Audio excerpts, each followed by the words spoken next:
You, thank you, thank you, thank you जी। धन्यवाद, धन्यवाद, धन्यवाद, धन्यवाद।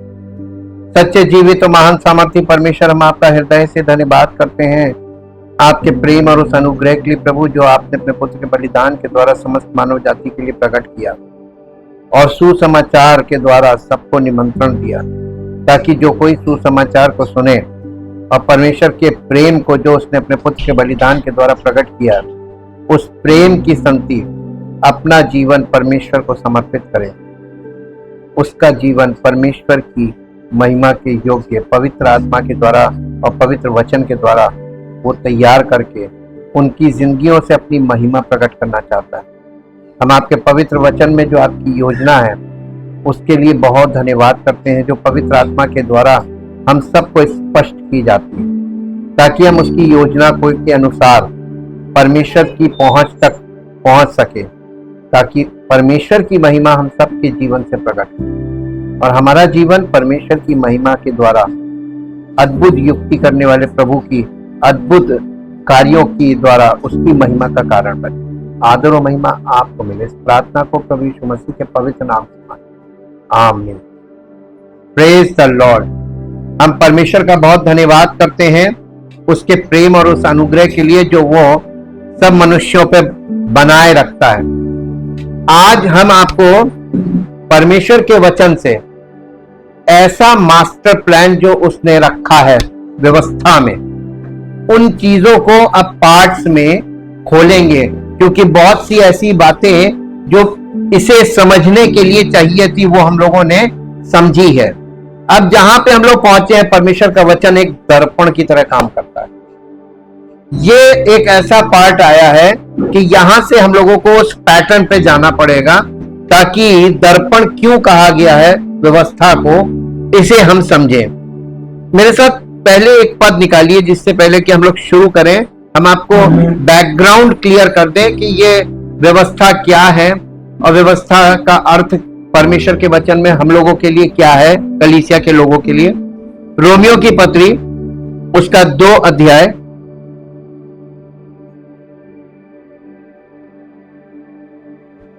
और उसका 19 और 20 पद पर।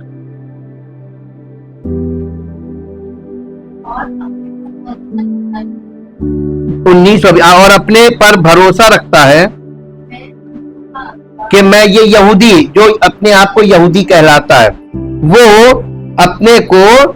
अपने पर भरोसा रखता है और अपने आप को अंधों का अगुआ और अंधकार में पड़े हुओं की ज्योति और बुद्धिमानों का सिखाने वाला और बालकों का उपदेशक समझता है, जो अपने आप को यहूदी समझता है जी।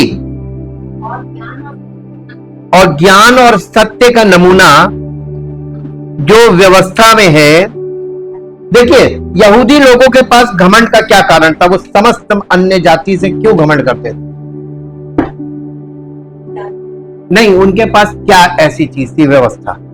और व्यवस्था मालूम क्या है? ज्ञान और सत्य का वो नमूना है जो परमेश्वर ने उसमें प्रकट किया। लेकिन वो सत्य है कौन? सत्य और ज्ञान वो है प्रभु यीशु मसीह। तो इंग्लिश में जब आप इस वर्ष को पढ़ेंगे 20वें पद को, तो वहां पे लिखा है embodiment of the truth and knowledge. Embodiment का मतलब होता है personification of the knowledge and truth of God. परमेश्वर के ज्ञान का, परमेश्वर के सत्य का नमूना। पर्सनिफिकेशन मानी एक व्यक्ति में प्रकट होना, जिसे आप दूसरी भाषा में कह सकते हैं अवतार हो। अब मेरे साथ एक पद निकालिए कि वो अवतार कौन है। देखिए, वो व्यवस्था में जिसका नमूना दिया गया वो अवतार है कौन? यूहन्ना रचित सुसमाचार और उसका 1 अध्याय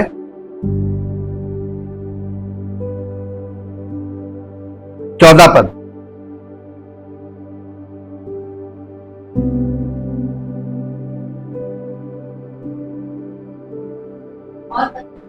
और वचन देहधारी हुआ और अनुग्रह और सच्चाई से परिपूर्ण होकर हमारे बीच में डेरा किया, और हमने उसकी ऐसी महिमा देखी जैसे पिता के एकलौते की महिमा। यह है वचन का देहधारी होना।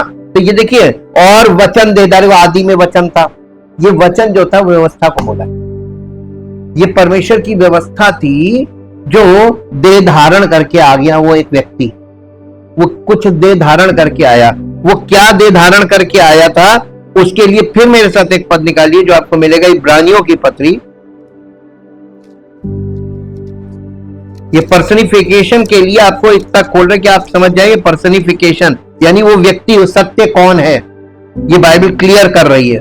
जो पहले वचन के रूप में था, बाद में व्यक्ति के रूप में आया। 9 अध्याय, इब्रानियों की पत्री 9 अध्याय,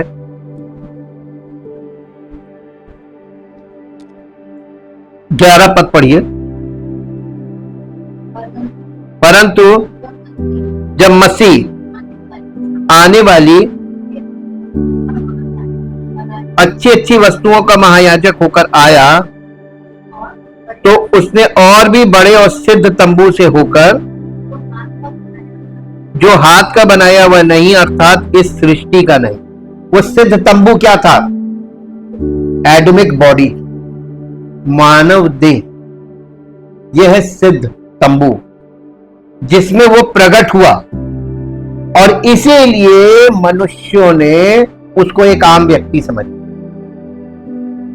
जबकि वो पुरुष का पार्ट उसमें था नहीं।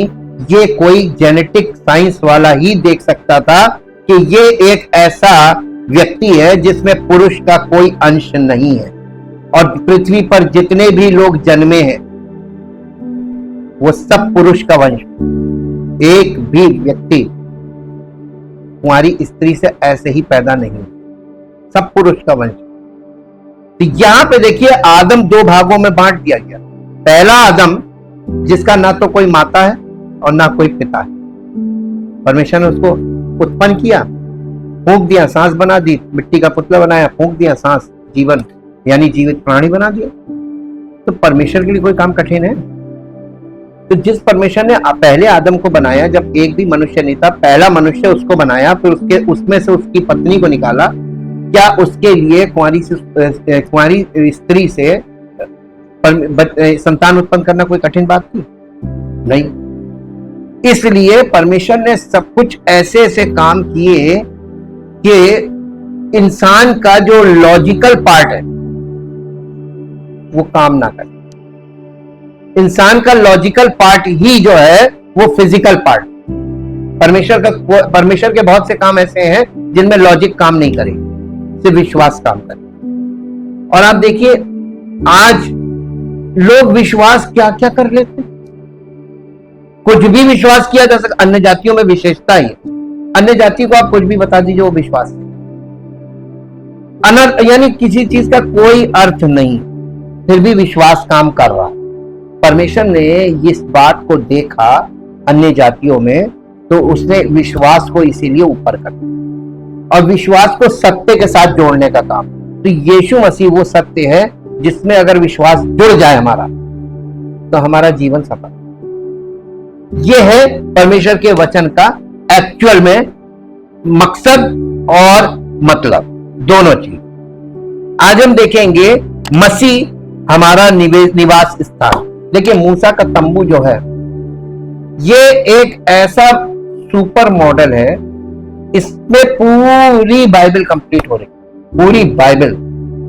हम आपको थोड़ा सा पार्ट्स में लेके जाते हैं, उसके बाद फिर हम असेंबलिंग के लिए इसी चीज में ले आते हैं, क्योंकि ये तंबू ही है जो हमारे देह का और मसीह की देह का दोनों का ये प्रतिरूप है।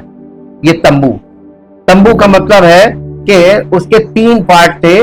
बाहरी आंगन शरीर को दिखाता है, पवित्र स्थान प्राण को दिखाता है, और परम पवित्र स्थान आत्मा को दिखाता है। ठीक, यीशु मसीह की देह, यीशु मसीह का प्राण और यीशु मसीह की आत्मा।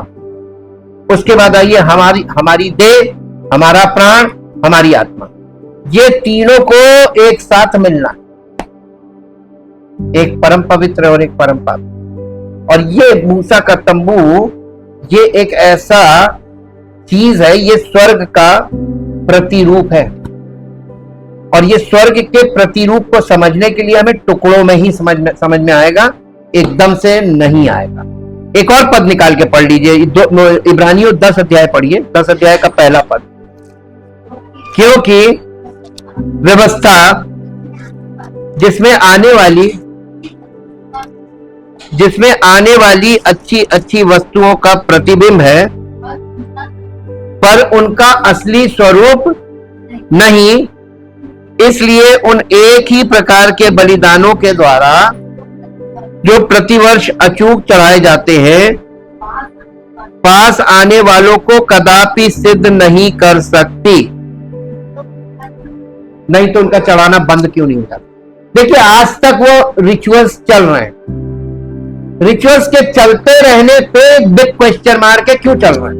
नहीं चलना चाहिए था, नहीं चलना चाहिए था, क्योंकि लोगों को उसमें अगर सिद्धि प्राप्त हो गई होती तो ये हर साल वही चीज, हर साल। देखिए, सारे त्योहार हर साल रिमाइंडर है, ये त्योहार हमेशा रिमाइंडर हैं। आपको हर साल वो याद दिलाने आते हैं, मेमोरियल्स कह लीजिए। तो आपको क्या याद दिला?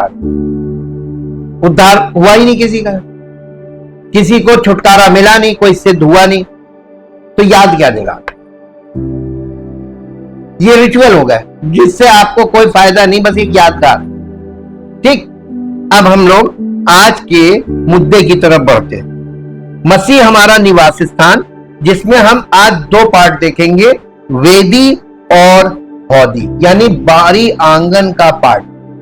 ये एक अपने आप में इसको समझना थोड़ा सा टिपिकल जरूर है, लेकिन असंभव नहीं, संभव है।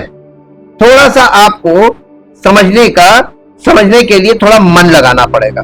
जब तक आप मन नहीं लगाएंगे तो आपकी समझ में कुछ नहीं आएगा।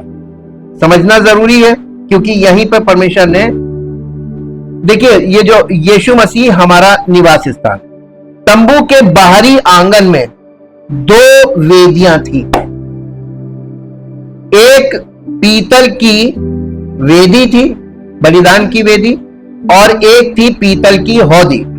वेदी क्रूस पर यीशु मसीह के प्रायश्चित कार्य को दर्शाती है, और हौदी हमें पाप स्वीकार करने और पश्चाताप करने के लिए वचन के दैनिक कार्य को दर्शाती है। आईना कहां था? हौदी पे। ये वेदी के बाद हौदी पे आया जाता था। अब हम आपको इसका थोड़ा सा तरीका बताते हैं कि वहां पे होता क्या। जो याजक था, याजक काम करता था उस व्यक्ति के लिए जो मंदिर में चढ़ाने आता था, क्षमा प्राप्ति के लिए आता, अनुग्रह प्राप्त करने के लिए आता था। तो वो अनुग्रह मिलता था लहू से। एक जानवर जिससे कोई जो मनुष्य की तरह नहीं है, जो पाप नहीं करता, विचारों से पाप नहीं करता, शरीर से पाप नहीं करता, वो पशु, वो निर्दोष माना जाता। पशु निर्दोष होता। पशु को वो लोग बलि करते थे, उसके ब्लड को वेदी पे बहाया जाता था। उसके बाद याजक उस बलि को करने के बाद वहां पर जाता था, पहले स्नान करता था, और वेदी पर जो उसने बलि करने के लिए कपड़े पहने होते थे, उन कपड़ों को वहां उतार देता था, स्नान करता था, और याजकीय वस्त्र धारण करता था। और याजकीय वस्त्र धारण करने के बाद फिर वो आता था पीतल की हौदी पर, क्योंकि इसके बिना वो अंदर नहीं जा सकता, बावजूद इसके कि वो याजकीय वस्त्र पहने हैं। लेकिन यहां पर उसको ये चेक पॉइंट था, और ये एक हम लोगों की शिक्षा के लिए, देखिए, ये जो मूसा का तंबू है, ये हम लोगों की शिक्षा के लिए रखा गया है। अगर इसको आपने नहीं समझा तो आप कलीसिया को जीवन में कभी नहीं समझ पाएंगे, क्योंकि कलीसिया में तो झूठी शिक्षाएं चल रही, झूठी भावनाएं, झूठी इच्छाएं, सब झूठा चल रहा है, दिखावा चल रहा है। आप इसकी गहराई को, जो परमेश्वर ने उद्देश्य रखे, वो मूसा के तंबू में क्लियर होते हैं, वही स्पिरिचुअली कलीसिया में होने हैं, वही स्टेप्स हैं। देखिए, वेदी वाला पार्ट यीशु मसीह ने पूरा कर दिया। अब हमें जानवर की बलिदान की जरूरत नहीं। We have the blood of Christ, मसीह का लहू है हमारे लिए। तो अब हमारे लिए कोई वो काम नहीं करेगा कि पहले वो जानवर को हम बलि करवाएं, फिर वो हमारे लिए प्रीस्ट, एक प्रीस्ट काम कर रहा है ना वहां पे। बहुत ध्यान दीजिएगा, ये प्रीस्ट इनिशिएटिव है, ये काम कर रहा है। यीशु मसीह ने क्या किया? अपने बलिदान से ये प्रीस्टहुड खत्म कर दिया। अब बताइए किस प्रीस्ट की जरूरत है? अब आपको बलि होनी नहीं, बलिदान प्रथा खत्म। तो जब बलिदान प्रथा खत्म हो गई तो बलि करने वाले की अब जरूरत तो है नहीं। वही जो बलि करता था वही तो प्रीस्ट था। अब बताइए आज के युग में प्रीस्ट का क्या काम? देखिए लॉजिकल है, बिल्कुल एकदम क्लियर है, crystal clear. No need of priest in the body of Christ. अब फिर बॉडी में क्या हुआ? बॉडी ऑफ क्राइस्ट में अब पढ़िए मेरे साथ पहला पत्रस, नहीं दूसरा पत्रस, सॉरी पहला पत्रस 2 अध्याय 2 अध्याय का 9 पद पढ़िए।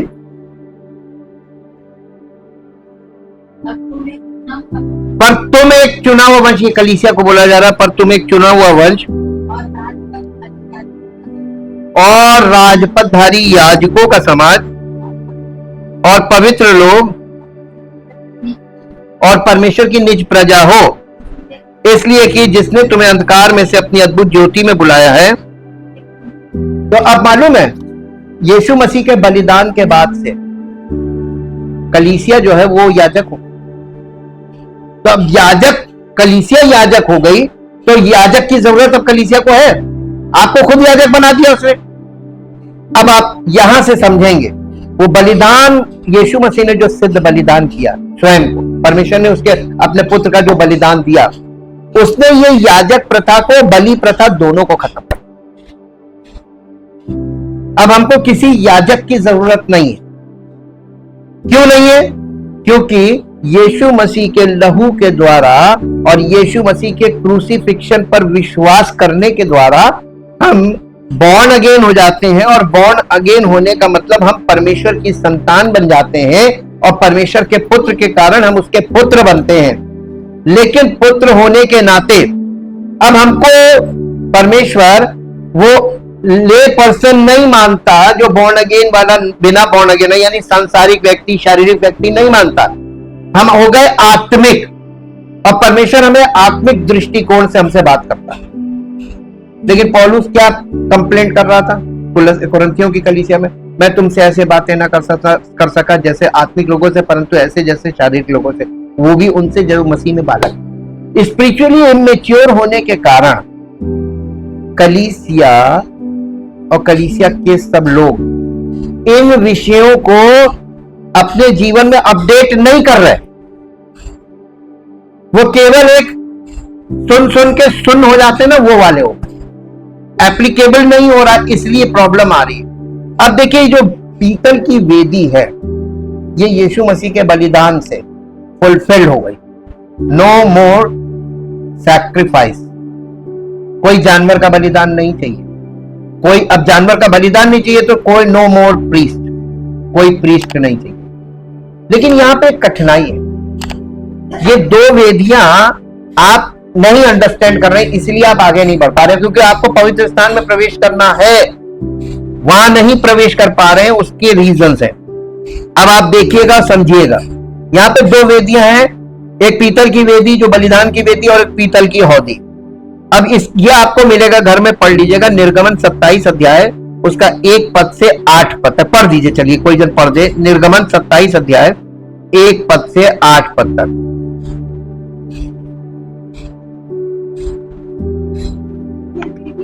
फिर वेदी को बबूल की लकड़ी का 5 हाथ लंबी और 5 हाथ चौड़ी बनवाना। वेदी चौकोर हो और उसकी ऊंचाई 3 हाथ की हो और उसके चारों कोनों पर 4 सींग बनवाना। हाँ, यानी सींग अलग से उसमें जोड़े ना जाए, उस लकड़ी के अंदर से ही सींग उसको क्राफ्ट करके, यानी आपको उसी को काट के सींग उसी में से निकालना है, एक ही टुकड़े में से सींग निकालना है और उसे पीतल से मढ़वाना और उसकी राख उठाने के पात्र, फावड़ियां और कटोरे और कांटे और अंगीठियां बनवाना। उसका कुल सामान यानी सारा सामान पीतल का बनवाना। उसके लिए पीतल की जाली की एक झंझरी बनवाना और उसके चारों सिरों में पीतल के 4 कड़े लगवाना और उस जंजरी को वेदी के चारों ओर की कंगनी के नीचे ऐसे लगवाना कि वो वेदी की ऊंचाई के मध्य तक पहुंचे। और वेदी के लिए बबूल की लकड़ी के डंडे बनवाना और उन्हें पीतल से मढ़वाना और डंडे कड़ों में डाले जाएं कि जब जब वेदी उठाई जाए तब तब वे उसके दोनों किनारों पर रहें। वेदी को तख्तों से खोखली बनवाना, जैसी वो इस पर्वत पर तुझे दिखाई गई है वैसी ही बनाई जाए।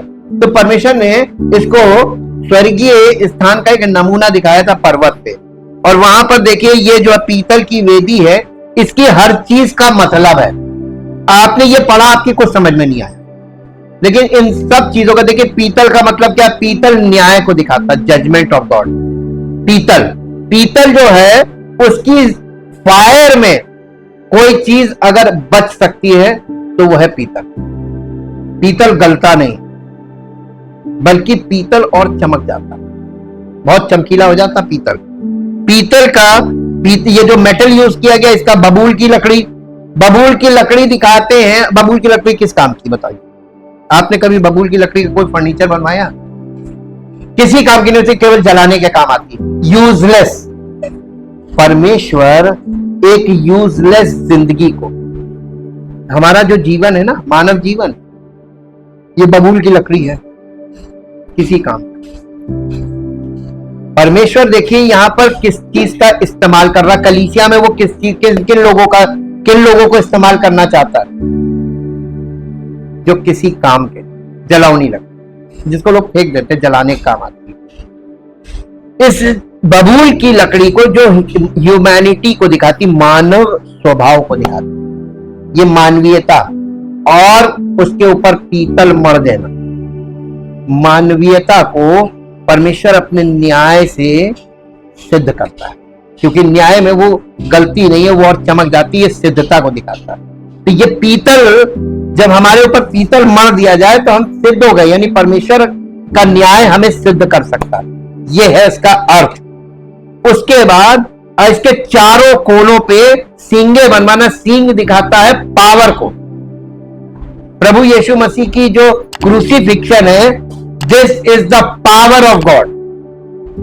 ये परमेश्वर की वो शक्ति है जिसके द्वारा परमेश्वर ने एक आम व्यक्ति को, जो किसी काम का नहीं है, उसको अपनी महिमा का पात्र बनाया। इसीलिए देखिए मसीह में जो बुलाए जाते हैं वो लोग हैं जो किसी काम के लोगों को दुनिया में सब जगह एक्वायर्ड है, वो लोगों को ले लिया जाता है, लेकिन जो किसी काम के नहीं, उन्हें परमेश्वर कहता तुम मेरे पास, मैं तुम्हारे जीवन से अपनी। तो परमेश्वर किन लोगों के द्वारा, ये लिखा भी है कि उसने उनको जो किसी काम के नहीं थे, निर्धनों को चुना के धनवानों को लज्जित करे, निर्बलों को चुना के बलवानों को लज्जित करे, उनको जो नीच तुच्छ कुछ नहीं है उन्हें चुन लिया कि जो अपने आप को बहुत कुछ समझते हैं उन्हें लज्जित करे। तो परमेश्वर किनको इस्तेमाल कर रहा है? जो इस संसार में कूड़ा समझे जाते हैं, उन्हें परमेश्वर कहता है मैं इनसे अपनी महिमा करूंगा और पूरा संसार देखेगा। आज परमेश्वर की महिमा आपको इन्हीं लोगों में देखने को मिलेगी, हाई फाई लोगों में नहीं मिलेगी, धोखा खाएंगे। यहां से आप देखिए वेदी के इसमें जो जिसके मेजरमेंट्स वगैरह हैं, ये जो पीतल की वेदी थी इसमें मेजरमेंट्स दिए, लेकिन जब आप पीतल की हौदी में जाके देखें तो कोई मेजरमेंट, नो मेजरमेंट, कोई मेजरमेंट, क्योंकि परमेश्वर की जो स्वच्छता है, प्यूरिफिकेशन है, इन चीजों का कोई नाप तोल नहीं है। आपको सारी जिंदगी आपको करनी, सैंक्टिफिकेशन के लिए। वो ये जो पीतल की वेदी है ये जस्टिफिकेशन के लिए है, जो हमें पाप के दोष से मुक्त करने के लिए, free from the penalty of sin. और जो पीतल की हौदी है वो हमें पूरी तरीके से जस्टिफाई करेगी, तभी हम अंदर जा सकते हैं। तो वहां पे सैंक्टिफिकेशन और जस्टिफिकेशन दोनों काम करेंगे। इसलिए हम इस विषय में जब आगे बढ़ेंगे तब आपको और चीजें क्लियर हो जाती हैं। तंबू का उद्देश्य यह था कि परमेश्वर अपने लोगों के साथ रह सके। तंबू की स्थिति इजराइल के सभी जनजातियों यानी 12 गोत्र थे के बिल्कुल बीच में थी। अगर आप इसका एरियल व्यू यानी अगर आप ड्रोन से इसकी पिक्चर ऊपर से लें तो देखने में तंबू के चारों ओर डेरा डाले हुए ये जो 12 गोत्र के लोग थे, इनको अगर आप ऊपर से वो देखते, इनके निवास स्थान, भाई 12 गोत्र थे और इसके तंबू के चार साइड्स थे, तो हर साइड में 3 गोत्र के लोग, इधर 3 गोत्र, इधर 3 गोत्र, उधर 3 गोत्र, इधर 3 गोत्र। अगर आप इसका ड्रोन से अगर ऊपर से पिक्चर लेंगे तो ये क्रॉस बन, आपको जो पिक्चर मिलेगी वो क्या मिलेगी? क्रॉस।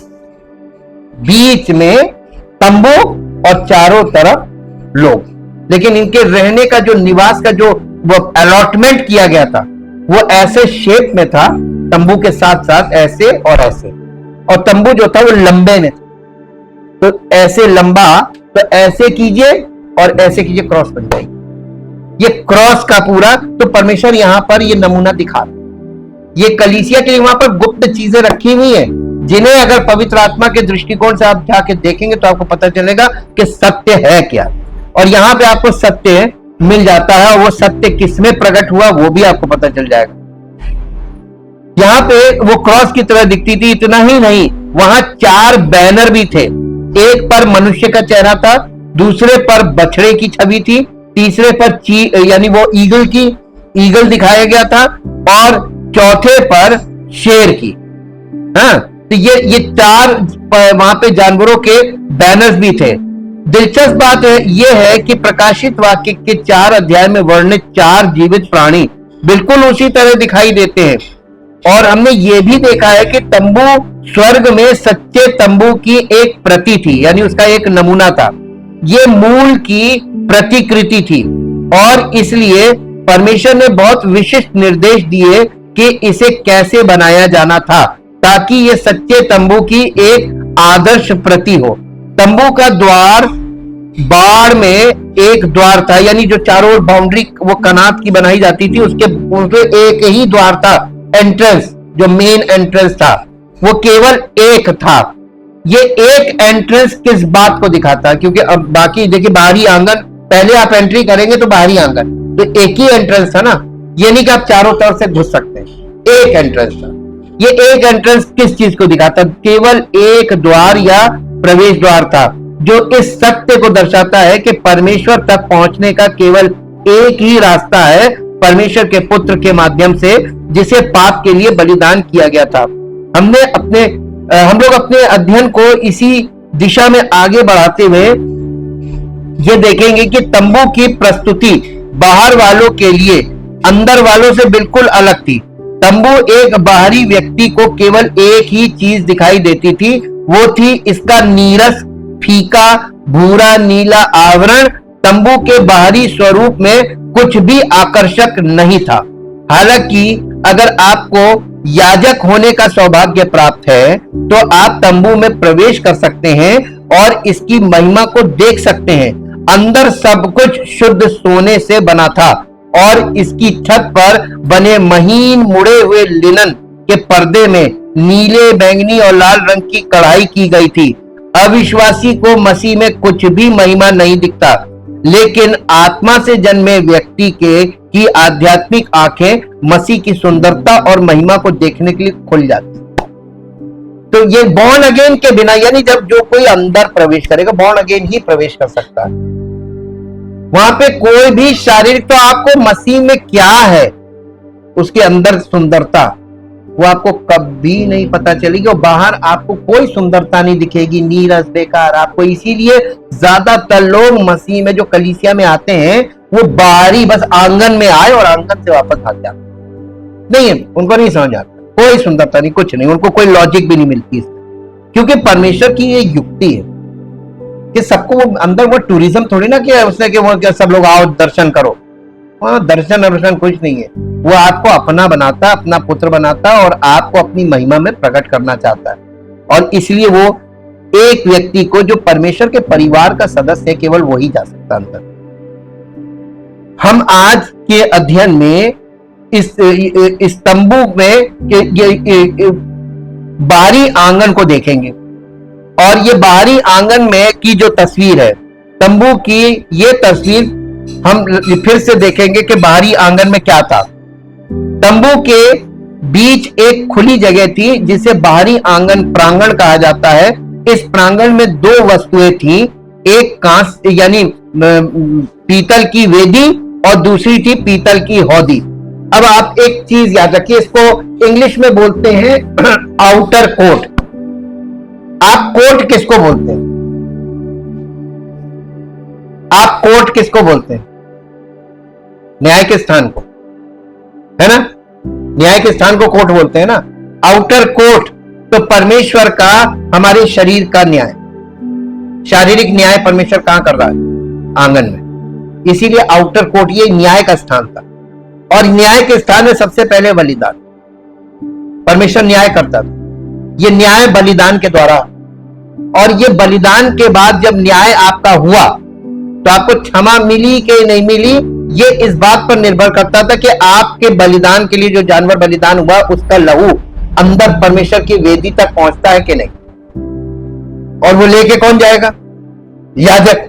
और अगर मान लीजिए याजक पीतल की हौदी पर चेकिंग में पकड़ा जाता, वो गलत, क्योंकि वहां पे लिखा पीतल की हौदी पे कि जो गलत व्यक्ति होगा वो अंदर जाएगा, मर जाएगा। तो अगर वो व्यक्ति याजक जो आपके लिए बलि करके उस लहू को लेकर अंदर जा रहा, वो मर गया, तो आपको क्या हुआ? फायदा हुआ कि नुकसान? तो आप तो न्याय में, आपका क्या उसमें दोष? याजक के दोष के कारण आपका अन्याय, आपके साथ अन्याय हो। ये प्रीस्टहुड को परमेश्वर ने इसीलिए खत्म किया। प्रीस्टहुड को नहीं, अब वो कहता तुम प्रीस्ट हो, अपने प्रीस्ट तुम खो दो। यीशु मसीह के बलिदान में तुम बिलीव करोगे, और फिर ये पीतल की वेदी पर ये जस्टिफाई करेगी कि तुमने वाकई में विश्वास किया कि नहीं किया। इसके बिना कोई मसीह में प्रवेश नहीं कर सकता। अब अंदर क्या था? जीवन की रोटी, जीवन का जल, जीवन की ज्योति और जीवन की सुगंध। ये चारों चीजें आपके अंदर है। और इस तक पहुंच कैसे बनेगी? पीतल की वेदी आपको यहां से आगे जाने की अनुमति देगी अगर आप पास होते हैं तो। अब समझ में आ रहा है क्यों लोग मसीह में इतना आसान नहीं है प्रवेश होना, और हमारे परफॉर्मेंस पर नहीं डिपेंड है, ये हमारी सत्यता पर डिपेंड है। हम सत्य के बिना वहां नहीं पहुंच सकते। झूठे दिखावे से या कुछ अपने करने से, अपने परफॉर्मेंस से हम नहीं जा सकते।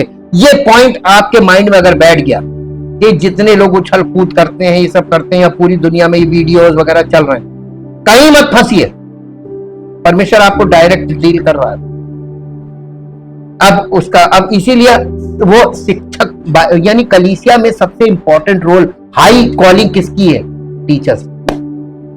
टीचिंग के बिना, अगर आपको टीचर सही मिल गया पवित्र आत्मा से प्रेरित, तो एक बार चांस है कि आप मसीह में प्रवेश कर लें, वरना आप नहीं प्रवेश कर, क्योंकि प्रीस्ट का काम नहीं है। ज्यादातर लोग कहां पे फंस रहे हैं? प्रीस्ट में फंस रहे हैं। बिल्कुल सही। अब देखिए, यहां से हम लोग जब आगे बढ़ते हैं, यहाँ पे वेदी के लिए जो सामग्री है, वेदी को बबूल की लकड़ी से बनाया जाना था, जिस पर कांसा मढ़ा गया था, यानी पीतल। पूरे शास्त्र में पीतल को न्याय से जोड़ा गया है। ये वेदी पर पाप का न्याय किया जाता था। वेदी मसीह के क्रूस की एक तस्वीर है। तो ये जो पीतल की वेदी थी ना, ये यीशु मसीह के क्रूसिफिक्शन को दिखाने के लिए रखी। ये परमेश्वर वहां पर जानबूझ के बलि प्रथा नहीं, उसने एक टाइम बीइंग के लिए रखा था, केवल इनको सिखाने के लिए कि ये लहू को देखें तो ये समझ जाए कि लहू के बिना छुटकारा है नहीं। लहू से देखिए, प्राण के बदले प्राण। पुराने नियम में यही तो कानून था ना, प्राण के बदले प्राण। तो अगर आपको प्राण बचाना है तो आपको अपने एवज में किसी को प्राण, आपके एवज में किसी को प्राण देना पड़ेगा, तो आप बच जाएंगे। तो जानवर जो था उसका, वो निर्दोष जानवर हमेशा निर्दोष माना गया, तो उस निर्दोष पशु के बलि, उसके लहू से हमको छुटकारा मिल रहा था। ये एक सिखाने का तरीका था कि यीशु मसीह जो परमेश्वर का मेमना है, जब वो आएगा, और ऐसा हुआ कि जब यीशु मसीह आया और वो उसने यूहन्ना बपतिस्मा देने वाले ने उसको देखा तो पवित्र आत्मा के द्वारा लोगों के बीच में यही तो कहा था, ये देखो परमेश्वर का मेमना जो जगत के पाप उठा लिया जाता है, ये है तुम्हारा मेमना। तो वो वहां पे जो बलि हो रही थी जानवरों की, उस जानवर उनको यीशु मसीह को रिप्रेजेंट कर रहे थे वो जानवर, कि एक ऐसा पशु आएगा वो परमेश्वर की होता है। मालूम, परमेश्वर का अपना इकलौता पुत्र, क्योंकि वो निर्दोष था और वही एक तो मानव था, मनुष्य निर्दोष था, निष्पाप, वो लोगों के पापियों के लिए एक सब्स्टिट्यूट बन सकता था। जानवर का लहू जो था वो निष्पाप तो था लेकिन मनुष्य नहीं थे, तो मनुष्य को जो जानवर के बदले में जो उनको क्षमा मिलती थी 1 साल की, तो उसके स्वभाव में जानवर वाला नेचर, क्योंकि जब वो देखिए वहां पर एक विधि थी, बलि से ज्यादा इंपॉर्टेंट था कि बलि के लिए जो जानवर हम जैसे गए हमने जानवर खरीदा, हम याजक को देते थे, याजक उस जानवर के सर पर मेरा हाथ रखवाता था, हम पापी सिनर, और याजक ये प्रार्थना करता था कि मेरा पापी स्वभाव इस पर और इसका निर्दोषता हम पर लागू हो, ये सब्स्टिट्यूशन था, और उसके बाद उसको बलि किया जाता। ये जो बलि थी ये सब्स्टिट्यूशन बलि, मेरी जगह और मेरा पापी स्वभाव उस पर ट्रांसफर हो और उसकी निर्दोषता हमारे जीवन में ट्रांसफर हो। ये देखिए ये सब विश्वास का खेल है कि नहीं, केवल एक विश्वास था, ऐसा संभव है नहीं। अगर आप लॉजिक में जाके देखेंगे ये कैसे एक दूसरे का, आप किसी की निर्दोषता कैसे आप में आपके दोष को ले सकती है और अपनी निर्दोषता आपको दे सकती है, लॉजिक में आपको नहीं मिलेगा, ये बाय फेथ, लेकिन विश्वास यही किया जाता है। ये एक ऐसी विधि थी कि जिसे आज लोगों ने ये चीज क्लियर नहीं है इसलिए क्रूसीफिक्शन क्लियर, लोग क्रूस को हल्के में ले रहे हैं, यीशु मसीह के बलिदान को हल्के में ले लिया, और यही आपके और हमारे नुकसान का कारण बनता है। वेदी की स्थिति, आंगन में प्रवेश करने के बाद जो पीतल की वेदी पहली वेदी थी जो नजर में आती थी, पूरा तंबू तंत्र पूरा तंबू तंत्र दिखाता है कि कोई व्यक्ति परमेश्वर के पास कैसे पहुंच सकता है। सबसे पहली चीज जो व्यक्ति को करनी चाहिए वो है वेदी के पास आना। पुजारी तब तक परमेश्वर की ओर आगे नहीं बढ़ सकता जब तक कि वो पहले वेदी पर ना रुक जाए और बलिदान ना चढ़ा दे। एक याजक के लिए सबसे पहला काम क्या था? अब देखिए हमने अभी आपको पढ़वाया ना, तुम एक चुना हुआ वंश, राजपदधारी याजकों का समाज, पवित्र प्रजा, परमेश्वर के निज लोग, ताकि उसके गुण प्रकट करो। तो मसीह में हम लोगों को काहे के लिए बुलाया गया? एक याजक की हैसियत से बुलाया गया। यीशु मसीह के क्रूसीफिक्शन, उस बलिदान से हमको क्षमा मिल रही, हमारा दोषी स्वभाव वो लेकर अपना स्वभाव हमको दे रहा है। लेकिन ये एक्चुअली यहां पर we are free from the penalty of sin. Justification में हम अभी पाप से मुक्त नहीं हुए, लेकिन परमेश्वर हमको जब हम मसीह पर विश्वास करते हैं तो हमें विश्वास के कारण ये डिक्लेयर करता है कि ये मसीह में अब निर्दोष है, हालांकि हम नहीं है। बार बार बता रहे ये हम तब तक नहीं होंगे जब तक अंदर प्रवेश नहीं करें। तो हम बाहर ही खड़े और हम निर्दोष है नहीं, हमारे अंदर वही मानव स्वभाव, पापी स्वभाव है, लेकिन परमेश्वर का अनुग्रह हम पर होता है। वो हमसे कहता है एक चांस दे दो और इसको मुझ तक पहुंचने दो। तो ये एक अनुग्रह का काम है कि we declared righteous in the sight of God. लोगों की दृष्टि में हम वैसे ही अभी पापी, ठीक? तो आप कभी भी दूध के धुले अपने आप को नहीं समझ सकते लोगों के सामने। ये यहां पर हम ये देखते हैं कि जो इस वेदी के बिना हम आगे नहीं जा सकते, और याजक तब तक परमेश्वर की ओर आगे नहीं बढ़ सकता जब तक कि पहले वो वेदी पे ना रुक जाए और बलिदान ना चढ़ा दे। जब तक आप पहले क्रूस पर ना आ जाएं, तब तक परमेश्वर के पास पहुंचना बिल्कुल भी संभव नहीं है। उद्धार का आरंभिक बिंदु तब होता है जब हम मसीह पर भरोसा करते हैं जो पाप के लिए पूर्ण बलिदान है। जब तक हम यीशु मसीह के क्रूस पर नहीं आ जाते तब तक हम परमेश्वर के साथ कोई संगति नहीं कर सकते, परमेश्वर के लिए कोई गवाही नहीं दे सकते और परमेश्वर से कोई प्रार्थना नहीं कर सकते। वेदी क्रूस पर चढ़े हुए मसीह की तस्वीर के रूप में खड़ी है। यीशु के पवित्र जीवन की प्रशंसा करना या पहाड़ी उपदेश से प्रसन्न होना या ये तय करना कि आप यीशु के उदाहरण का अनुसरण करने जा रहे हैं, ये पर्याप्त नहीं है। इनमें से कोई भी आपको नहीं बचाएगा। आपको अपनी आत्मा को क्रूस पर यानी अपने प्राण को क्रूस पर चढ़े उद्धारकर्ता को सौंपना पड़ेगा, अपना प्राण उसको देना पड़ेगा। ये खास बात है। आपको अपना व्यक्तिगत भरोसा मसीह पर रखना पड़ेगा जो पाप के लिए मरा। तुम्हें वेदी पर आना चाहिए और बलि को पुजारी के चरणों में रखना चाहिए ताकि उसे जलाकर भस्म कर दिया जाए। क्या आपने ऐसा किया है? क्या आप उसके खून पर या उसके लहू पर भरोसा कर रहे हैं? ये खास बात आ जाती है। वेदी का आकार, निर्गमन 27 अध्याय के पहले पद में वेदी 7.5 फीट लंबी, 7.5 फीट चौड़ी और 4.5 फीट ऊंची थी। ये एक बहुत बड़ी और भव्य संरचना थी।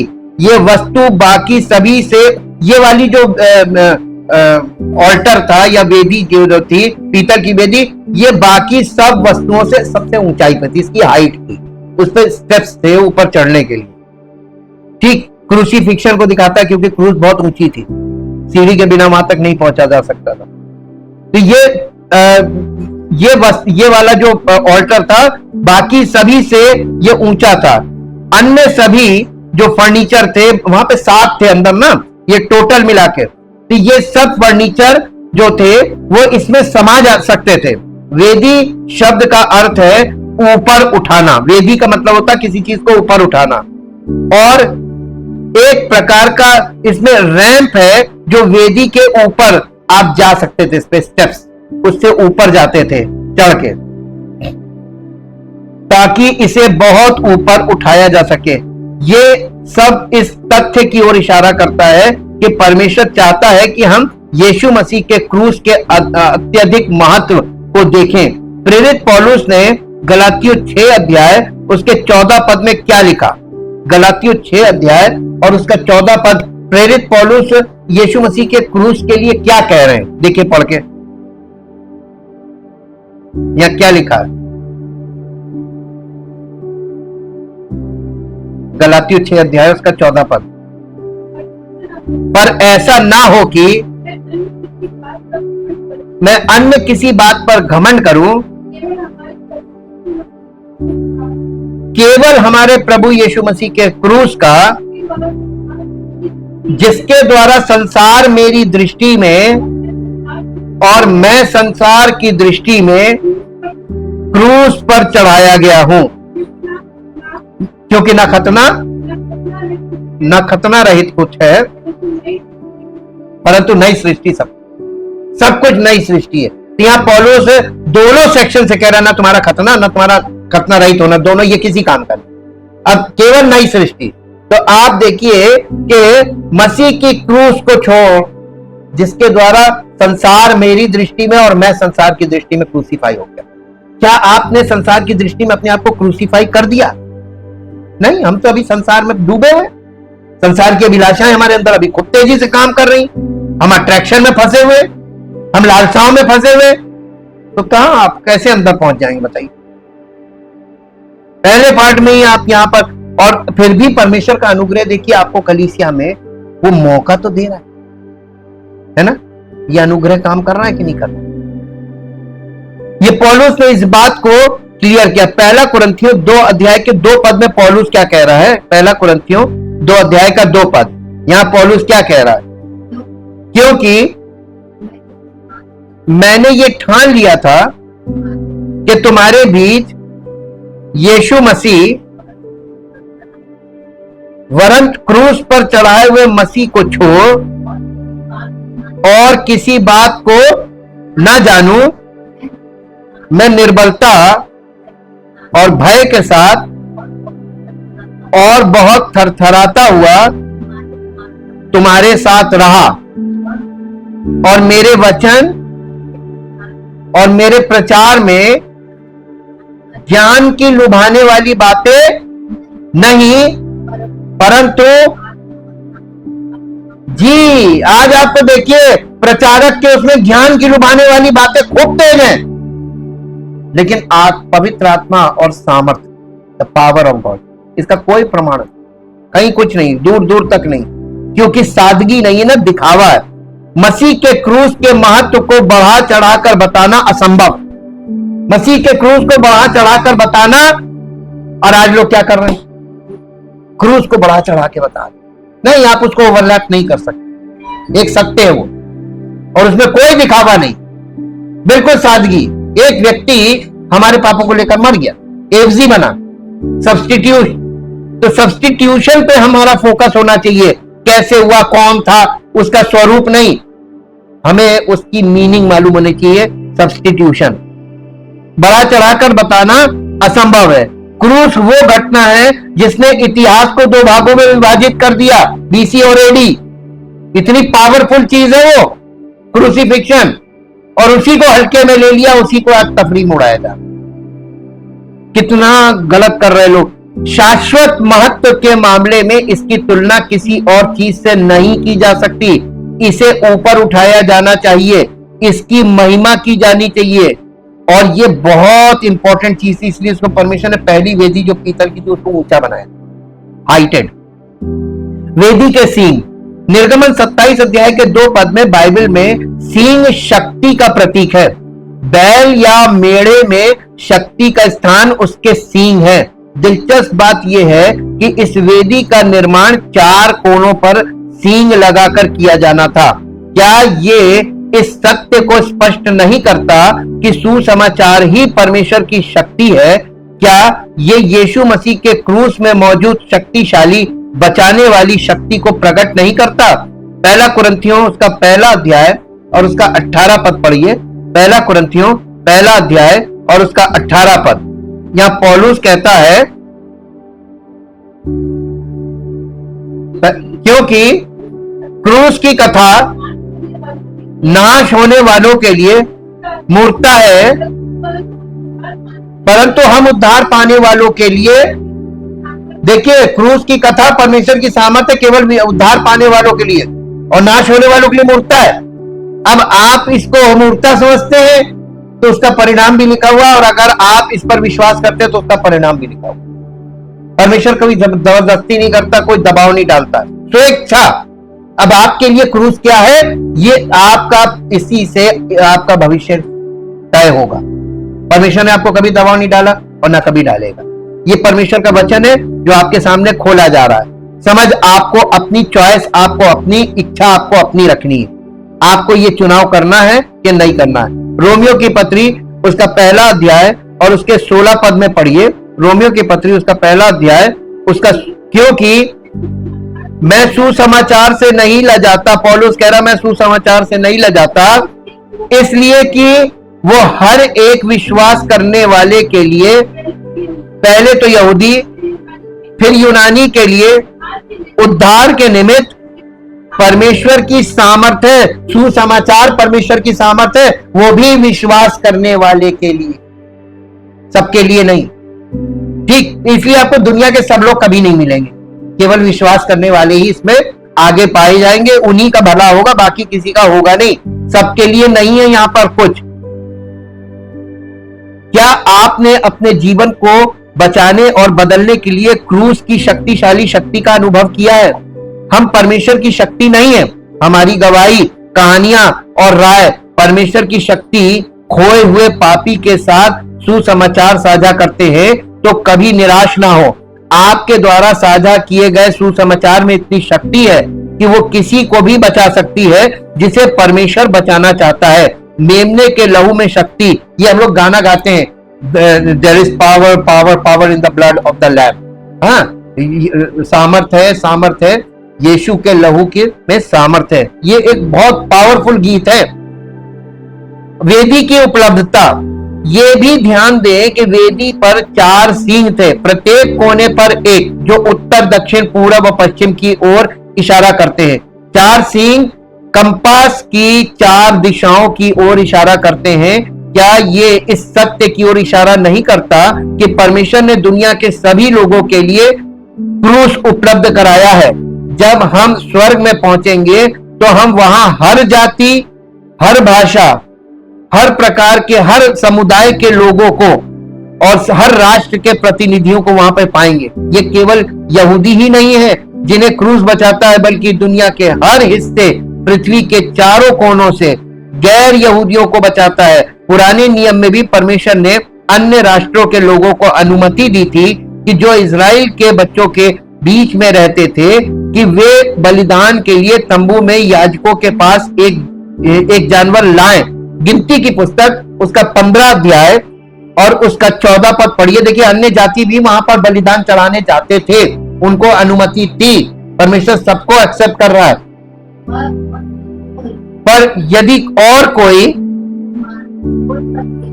परदेशी तुम्हारे संग रहता हो, ये यहूदियों को बोला था, तुम्हारे संग रहता हो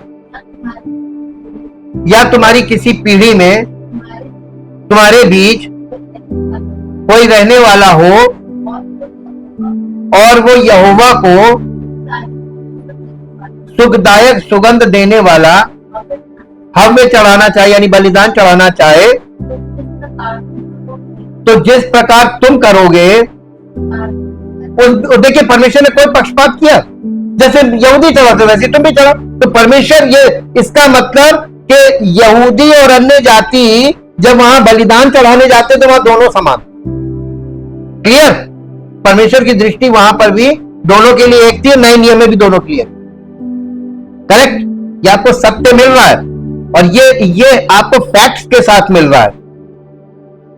फैक्चुअल ट्रुथ बोलते हैं इसको। ये तंबू का एकमात्र हिस्सा था जो सभी के लिए सुलभ था, जो बाहरी आंगन है। This is common for all, चाहे वो कोई, whosoever, जो कोई आना चाहे आ सकता है। और कलीसिया का ये जो मंडली वाला भाग, फिजिकल पार्ट, ये बाहरी आंगन है और यहां से स्पिरिचुअल पार्ट में जो एंटर कर रहा है। यही हम आपको बता रहे हैं, 2 रेल्म होते, हर कलीसिया में 2 रेल्म है, एक फिजिकल एक स्पिरिचुअल। स्पिरिचुअल ऊपर होता है। आप स्पिरिचुअल रेल्म तक पहुंच पाते हैं कि नहीं पहुंच पाते अभी तो संभव नहीं है, लेकिन आपको वहां तक पहुंचना है। हम पहुंच सकते और वहां से यहां से वहां, ये फिजिकल स्पिरिचुअल के बीच, यही तो सेवकाई है। सेवा करने के लिए हमको फिजिकल रेल्म में आना ही आना है, संसार के लोगों के बीच में। जी, यीशु मसीह का पूरा किया गया कार्य सभी लोगों को पेश किया जाता है और सभी के लिए उपलब्ध है। मसीहत केवल एक देश के लिए नहीं, केवल एक समुदाय के लिए नहीं, सुसमाचार एक सार्वभौमिक संदेश है जो ग्रह पर किसी भी संस्कृति से किसी को भी बदल सकता है। सुसमाचार न केवल एक देश, एक यानी अमेरिका के लिए, बल्कि चीन, दक्षिण कोरिया, अफ्रीका में भी गहराई से इसकी जड़ें फैल रही हैं। ये दक्षिण अमेरिका, कनाडा, रूस, ऑस्ट्रेलिया और दुनिया के हर स्थान पर जीवन को बदल रहा है। रोमियो की पत्री 10 अध्याय उसका 12 और 13 पद पढ़िए। रोमियो की पत्री 10 अध्याय और उसका 12 और 13 पद। यहूदियों और यूनानियों में कुछ भेद नहीं, इसलिए कि वो सबका प्रभु है और जो कोई उसे पुकारता है, यानी अपने सब नाम लेने वालों के लिए उदार है, यानी दिल खोलकर, सब सुनने वाला, सब करने वाला, उदार है। उनके लिए वो बहुत धनवान है, क्योंकि जो कोई प्रभु का नाम लेगा वो उद्धार पाएगा। जो कोई, whosoever, तो जो कोई में सब आ गए। तो इसमें देखिए कोई कैटेगरी परमेश्वर में नहीं। परमेश्वर, यही बात तो इस बात को साबित करती है कि वो एकमात्र परमेश्वर, क्योंकि एकमात्र सच्चा परमेश्वर ये सबको इक्वल करके चले। कोई स्पेशल किसी के लिए कुछ नहीं, सबके लिए सब इक्वल। जैसे हम हैं वैसे आप, कोई भेदभाव नहीं वो करता। और यही चीज हम लोगों को प्रेम में एक करती है। कोई बड़ा नहीं, कोई छोटा नहीं, कोई स्पेशल नहीं, एवरीबडी इज इक्वल। हालेलुया। इस बात से आपको खुशी नहीं होती? हमें बहुत खुशी होती है। हम लोग में से कोई स्पेशल नहीं है, एवरीबडी इज इक्वल। हम लोग सब एक दुर्बल पहली बार आए, वो भी हम में आता है ना, तो वो हमारे बराबर माना जाए। हालेलुया। इसलिए भेदभाव बिल्कुल नहीं होना चाहिए। हाँ, हमारा प्रेम और उसको ग्रहण करने से हम वो उसको अपने लेवल तक ला सकते हैं व्यवहार से। वेदी का उद्देश्य, परमेश्वर ने वेदी को क्यों रखा था, इसका उद्देश्य क्या था? लय व्यवस्था के पहले अध्याय के 2, 3, 4 पद में यहाँ पर अंतर्दृष्टि प्रदान करता है। इस्राएल के पुत्रों से कहो, जब तुम में से कोई व्यक्ति यहोवा के लिए भेंट लाए तो वो अपने पशुओं का ही भेंट ले आए, चाहे वो गाय बैल हो या भेड़ बकरी का। यदि वो गाय बैल में से हो होम बलि चढ़ाए तो वो निर्दोष नर पशु को भेंट करे और वो उसे मिलाप वाले तंबू के द्वार पर चढ़ाए कि वो यहोवा के सामने स्वीकार किया जाए। वो होम बलि के पशु के सिर पर अपना हाथ रखे कि वो उसके लिए प्रायश्चित करने के लिए स्वीकार किया जाए। यहोवा को पशु की बलि चढ़ाने का उद्देश्य क्या था? यहाँ पे पद 3 कहता है ताकि वो यहोवा के सामने स्वीकार किया जा सके। पद 4 कहता है उसके लिए प्रायश्चित करने के लिए। वेदी इस बात की तस्वीर पेश करती है कि कैसे एक पापी परमेश्वर के साथ मेल मिलाप कर सकता है। इस्राएल ने परमेश्वर के नियम को तोड़ा, उसके विरुद्ध पाप किया और खुद को अशुद्ध किया। इस प्रकार वे एक आध्यात्मिक स्थिति में थे जिसे परमेश्वर स्वीकार नहीं कर सकता था। हालांकि परमेश्वर अपने लोगों के साथ संगति चाहता है। इस प्रकार उसने भेंट के तंबू में पीतल की वेदी पर होने वाली बलिदान प्रणाली की स्थापना की ताकि वो उन्हें स्वीकार कर सके, उनके लिए एक प्रायश्चित किया जा सके। और अपने पुत्र के प्रायश्चित के द्वारा सुसमाचार भेजकर पूरी दुनिया में सबको बता दिया कि मैं सबको स्वीकार करना चाहता हूं, मेरी उपस्थिति में आओ। ये बुलाहट के लिए है। यीशु मसीह के क्रूस के पास आने का मतलब कि परमेश्वर की बुलाहट है हमारी, कि वो हमको बुला रहा है। वेदी ने पाप की पूरी तरह से पाप पूर्णता को उजागर किया। कल्पना कीजिए कि वो आदमी एक नम्र मेमने को सभा के तंबू के द्वार पर लाता है। जैसे ही वो चाकू अपने हाथ में लेता है, मेमना डर के मारे लात मारने और भागने की कोशिश करने लगता है, लेकिन वो आदमी जिद करता है और जानवर का गला काट देता है। खून उसके हाथों, कपड़ों और जमीन पर बह जाता है। दोस्तों, ये सुंदर नहीं है, लेकिन ये पाप भी सुंदर नहीं है। ये आपको देखने में बहुत बुरा लगेगा। ये सुंदर नहीं है, लेकिन पाप भी सुंदर नहीं। पाप इससे भी बुरा है। ये लहू पाप के लिए बह रहा है। ये एक सुंदर दृश्य नहीं, पाप घिनौना है। वेदी ने प्रायश्चित का मार्ग भी प्रकट किया। पाप के अपराध से मुक्त होने का केवल एक ही तरीका था, वो था किसी व्यक्ति के अपराध की कीमत किसी निर्दोष व्यक्ति द्वारा चुकाई जाए। इसी को बोलते हैं सब्स्टिट्यूशनरी। और ये बताइए, पूरी दुनिया के पास एक बहुत बड़ा क्वेश्चन मार्क है कि समस्त मानव जाति के लिए वो एक मनुष्य कहां से आए जो निष्पाप। रात भर सोचिएगा, किसी मनुष्य के बस की बात। ये किसने किया? परमपिता परमेश्वर अपने पुत्र को कुंवारी के द्वारा उत्पन्न करा और उसके बलिदान से सबके लिए छुटकारा। एक व्यक्ति, ये आदम एक ही था, वो सबके पाप का और पतन का कारण बना। उसका स्वभाव हम आज भी है, हम लोग जेल में जो उसी के कारण। तो एक मनुष्य, एक और आदम है, उसने हमें उस आदम के स्वभाव से छुड़ाया। अद्भुत लगेगा, लॉजिकली आप कभी फिट नहीं कर पाएंगे, लेकिन परमेश्वर ने कर दिया है। विश्वास करिए, आपके जीवन में काम हो। यीशु मसीह का लहू विश्वास करने से काम करता है। लॉजिक लगाते रहोगे, कभी आपको क्लियर नहीं होगा, आप फंस जाओगे। परमेश्वर के किसी भी कार्य में लॉजिक नहीं लगाई जा सकती। अब आप ये लॉजिक लगाइए, बर्फ कैसे गिरती है, क्यों गिरती है, फिर नदी कैसे बहती है, क्यों बहती है। जिसमें लॉजिक नहीं लगा, आज तक साइंटिस्ट फंसे हुए, उनको एक्चुअल में कुछ नहीं मालूम, कुछ तथ्य प्राप्त कर पाए। ऐसा हुआ होगा, ऐसा उसमें हुआ होगा, ज्यादा है, कंफर्म कुछ नहीं। तो परमेश्वर के सृष्टि के कार्यों में भी हम कुछ नहीं कर पा रहे, केवल एक अनुमान लगा पाते हैं। तो परमेश्वर के वचन का भी वही हाल, जो सृष्टि के साथ जो कर रहे हैं वही वचन के साथ कर रहे हैं। सृष्टि का दुरुपयोग कर रहे हैं, वचन का भी दुरुपयोग कर रहे हैं। इक्वल चल रहा है कि नहीं चल रहा? दोनों जगह, और उसी से हम पीड़ित हो रहे हैं। जितना हम सृष्टि को बर्बाद कर रहे हैं, उसकी हस्तकला को, जो हमारे लिए जीवन देने के लिए हम उसको मृत्यु का कारण बन, वैसी ये वचन के साथ कर रहे हैं, ये हमारे मृत्यु का कारण बन रहा है। जब व्यक्ति निर्दोष जानवर के सिर पर अपना हाथ रखता है तो वो प्रतीकात्मक रूप से अपने अपराध को जानवर पर स्थानांतरित कर रहा होता है, और पीड़ित की निर्दोषता उसे स्थानांतरित कर दी जाती है। जब जानवर को मार दिया गया और वेदी पर जला दिया गया तो परमेश्वर ने दोषी की मृत्यु के बजाय जानवर की मृत्यु को स्वीकार किया। यह सब इस तथ्य की ओर इशारा करता है कि पापी को केवल प्रतिस्थापन बलिदान के द्वारा, यानी सब्स्टिट्यूशनरी सैक्रिफाइस, ये इसके बलिदान के द्वारा ही परमेश्वर के साथ मिलाया जा सकता है। अब बताइए किसने ये काम किया? The only one name on earth, Jesus Christ, one name, ये हमें मिला सकता है। One way, one name. यहां पे ऐसा सत्य है जो शायद बचपन से ना मिला, लेकिन है सत्य।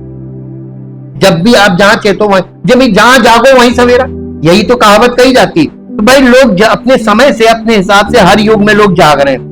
ये जानवर को मार दिया गया, वेदी पर जला दिया, तो परमेश्वर ने दोषी की मृत्यु के बजाय जानवर की मृत्यु के साथ मिलाया जा सकता है। दूसरा कुरिन्थियों 5 अध्याय उसका 21 पद पढ़िए। दूसरा कुरिन्थियों 5 अध्याय उसका 21 पद, 5 अध्याय का 21 पद।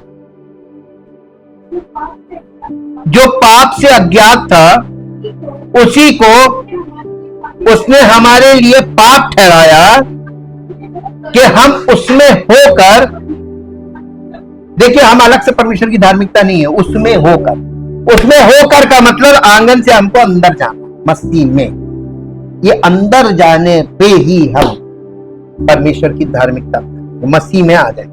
ये तंबू के अंदर प्रवेश होने का मतलब मसीह में प्रवेश करना। अब आपको समझ आए? तो आप शारीरिक रूप से नहीं प्रवेश कर सकते, आप आत्मिक रूप से प्रवेश कर सकते हैं। यही बात अब समझाई जा रही है।